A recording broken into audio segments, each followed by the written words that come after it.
नमस्कार मित्रांनो, एन के ऑनलाईन क्लासमध्ये आपल्या सर्वांचं मनपूर्वक स्वागत. मित्रांनो, आज आपण इयत्ता 12वी भूगोल ह्या विषयाच्या प्रात्यक्षिक कार्यांच्या संदर्भामध्ये बालभारती या संस्थेकडून जे ॲप प्रोव्हाइड करण्यात आलेले आहेत त्या ॲपच्या संदर्भात माहिती पाहणार आहोत. यापूर्वी आपण विद्यार्थ्यांनी बालभारतीचं ॲप कसं अपलोड करायचं याविषयीची माहिती पाठीमागच्या व्हिडिओमध्ये आपण पाहिली होती. आज आपण शिक्षकांनी हे बालभारतीचे ॲप कसं डाउनलोड करायचं आणि विद्यार्थ्यांना जो कोड द्यायचा आहे तो कोड कशा पद्धतीने तयार करायचा, जनरेट करायचा आणि तो विद्यार्थ्यांना देऊन त्यांच्या ॲपमध्ये तो कोड टाकून ह्या ॲपमध्ये कसं सबस्क्राईब करायचं ह्याविषयीची माहिती आपण पाहणार आहोत. सर्वप्रथम शिक्षकांना देखील एक बालभारतीकडून वेगळं ॲप देण्यात आलेलं आहे. ते ॲप आपण पाहूयात. अशा पद्धतीने तुम्ही आपल्या मोबाईलमध्ये गुगल प्ले स्टोअर ज्या ठिकाणी असेल ते प्ले स्टोअर ओपन करा.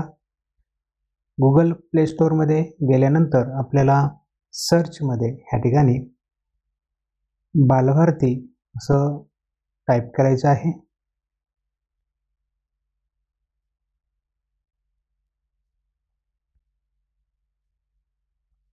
बालभारती तुम्ही टाईप केलं, जिओ सर्व्हिस ॲप जरी तुम्ही टाईप केलं तरी या ठिकाणी 2 नंबरला आपल्याला बालभारती जिओ टीचर नावाचं ॲप दिसतंय.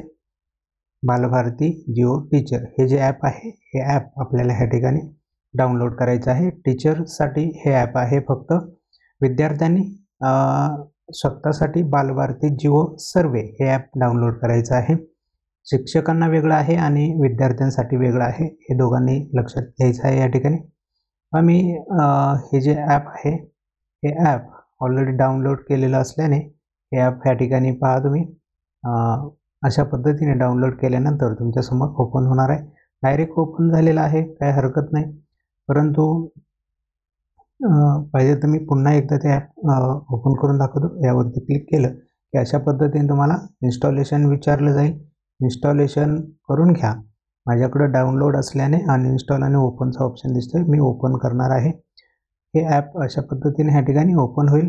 ओपन झाल्यानंतर शिक्षकाने स्वतःचा नंबर ह्या ठिकाणी टाकायचा आहे. माझा नंबर मी ह्या ठिकाणी टाकून एंटर करतोय. नंबर चुकीचा दाखवतोय. नंबर शिक्षकाने ह्या ठिकाणी टाकायचा आहे आणि नेक्स्टमध्ये क्लिक करायचं आहे. नेक्स्टवरती क्लिक केल्यानंतर नंबर बरोबर आहे का हे कन्फर्मेशनसाठी एकदा विचारतोय. नंबर एकदा पाहून घ्यायचा आणि बरोबर असेल तर ओकेवरती क्लिक करायचे. त्यानंतर आपल्याला एक OTP येणार आहे. तो OTP आल्यानंतर ह्या ठिकाणी अशा पद्धतीने तो OTP आलेला आहे. या ठिकाणी तुम्ही पाहू शकता वरती OTP आहे. तो OTP ह्या ठिकाणी टाकायचा आणि नेक्स्ट बटनवरती क्लिक करायचं. त्यानंतर शिक्षकाला स्वतःचं नाव ह्या ठिकाणी टाकायचं आहे.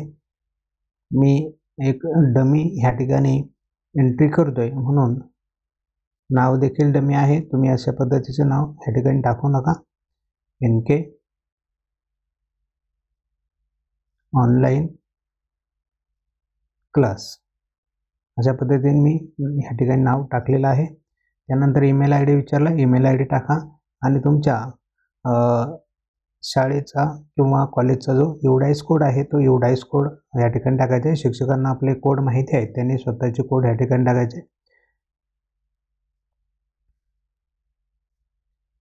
मी या ठिकाणी एक कोड टाकून व्हेरिफिकेशन करतोय. व्हेरीफायवरती क्लिक केल्यावरती अशा पद्धतीने शेजारी आपल्या कॉलेजचं किंवा शाळेचं नाव दिसणार आहे. ते नाव बरोबर असेल तर खाली दिस इज माय स्कूल यावरती क्लिक करायचं आणि जर चुकीचं शाळेचं नाव असेल तर दिस इज नॉट माय स्कूल असे जो ह्या ठिकाणी बॉक्स आहे त्याच्यावरती तुम्हाला क्लिक करावं लागेल. हे माझं स्कूल आहे म्हणून मी ह्या ठिकाणी नेक्स्ट करणार आहे आणि नेक्स्ट केल्यानंतर इथं माझी प्रोफाईल तयार झालेली आहे. ही तयार झालेली प्रोफाईल आपल्यासाठी फायद्याची आहे, कारण यामध्ये आपल्याला ॲड स्कूल करून 2 स्कूलमध्ये देखील आपण एखादा शिक्षक जर 2 स्कूलमध्ये एंटर असेल तर दोन्ही स्कूलमध्ये त्याला एंटर करता येईल. ॲड स्कूल करून दुसराही स्कूलला ॲड करून घेता येईल. आणि जे ऑलरेडी आत्ता आपण लॉग इन केलं ते ह्या ठिकाणी प्रोफाईलमध्ये जाऊन आपल्याला पाहता येईल. आपल्या ह्या ठिकाणी mobile number, email I D आणि स्कूल UDICE कोड ह्या ठिकाणी टाकून कॉलेजचं नाव आपल्याला दिसते आणि ह्या शिक्षकाला एक कोड आलेला आपल्याला पाहायला मिळेल. पाठीमागे जाऊया. इथं आपल्याला काही करायचं नाही. इथं खाली तुम्ही पाहू शकता अण्णासाहेब वागरे कॉलेज ओतूर असं जे नाव आहे कॉलेजचं त्याच्या बाजूला एक कोड नंबर आलेला आहे. हा टीचर कोड म्हणून त्याच्या खाली लिहिलेला आहे पहा. हा टीचरसाठी आलेला कोड आहे. हाच कोड आपल्याला महत्त्वाचा आहे.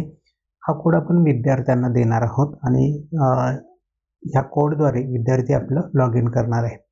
अशा पद्धतीने हे पहिलं लॉग इन आपल्याला सुरुवातीला करून घ्यावं लागेल.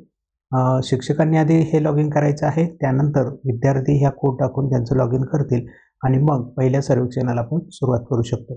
त्याआधी हे दोन्ही ॲप आपण डाउनलोड करणं गरजेचं आहे. विद्यार्थ्यांनी आणि शिक्षकांनी हे दोन्ही ॲप डाउनलोड झाले तसं आपण या ठिकाणी गृहीत धरूया. विद्यार्थ्यांनी लॉग इन करून सर्वे करून माहिती गोळा केल्याशिवाय इथं कुठलीही माहिती आपल्याकडं दिसत नाही आहे. इथं आपल्याला कुठलीही माहिती दिसत नाही सध्या. आय थिंक मला वाटतं आहे की हा कोड टाकून विद्यार्थ्यांनी जर लॉग इन केलं तर आपल्याला इथं विद्यार्थी वगैरे संख्या दिसू शकेल.